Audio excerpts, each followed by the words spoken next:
Bonjour, on est dimanche et comme souvent le dimanche, j'ai envie de proposer un sujet sympathique. Cette semaine, je reprends un propos récent de Jean Messia, ancien militant du Rassemblement national qui s'est fait virer du Front national et qui associe en 2021 la présence de champions français, noirs et arabes à de la discrimination anti-blanc. Alors c'est assez comique de mon point de vue personnel puisque je suis militant chez SOS Racisme et que au sein de SOS Racisme, je suis une fois de temps en temps critique envers les publications. Il y a des publications que je trouve complètement maladroites, parfois mal placées et souvent contre-productives. Et qui en plus reflètent pas l'esprit que j'entends dans les réunions. En gros, l'impression que j'ai d'intelligence collective pendant les réunions, je la trouve vraiment pas représentée par certaines de nos publications. Pourtant, en l'occurrence, la publication de 2020 dans laquelle notre président Dominique Sopo avait carrément lancé une claque publique à Jean Messia en disant qu'effectivement le traité de chameau c'était pas gentil pour les chameaux, franchement il n'y avait pas de quoi fouetter un chat. D'abord on est dans la sphère publique et dans la sphère publique se balancer des vacheries ça se fait. Ensuite Jean Messia il en a besoin de tout ce buzz, il en avait même besoin de se retrouver en position de victime. Et puis surtout chameau ça n'est pas une insulte raciste, on vérifie ça tout de suite.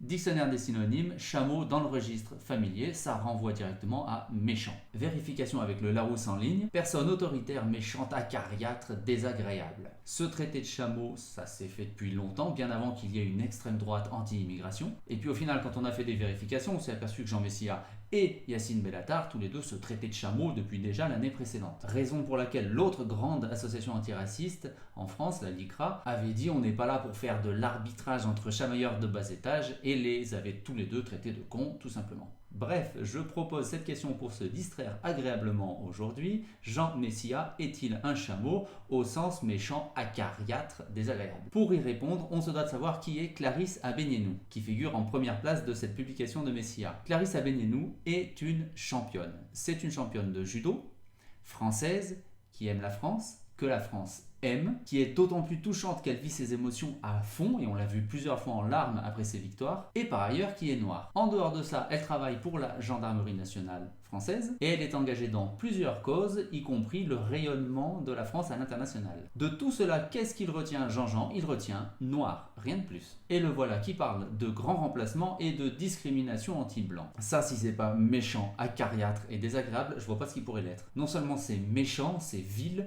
c'est bête, c'est racial, mais en plus c'est faux. Si Clarisse Abénienou est en haut de la pyramide du sport français, c'est parce que c'est une championne hors du commun et avec un cœur immense et que ça se voit. Aujourd'hui, c'est la mode des petits contrôleurs de race. Dans les deux extrêmes. Ouin, ouin, ouin, il y a trop de blancs du côté des indigéno-racialistes. Ouin, ouin, ouin, il n'y a pas assez de blancs du côté des nationaux-racialistes. Comme si d'un côté, un acteur blanc qui joue un avocat, ça empêchait un avocat noir, spectateur du film, de se projeter dans le personnage. Et comme si une héroïne noire ne pouvait pas représenter la France. Et oui, ça embête quelques personnes, heureusement rares, mais trop bruyantes. La France est un pays arc-en-ciel. Et même les chameaux aiment les arcs-en-ciel.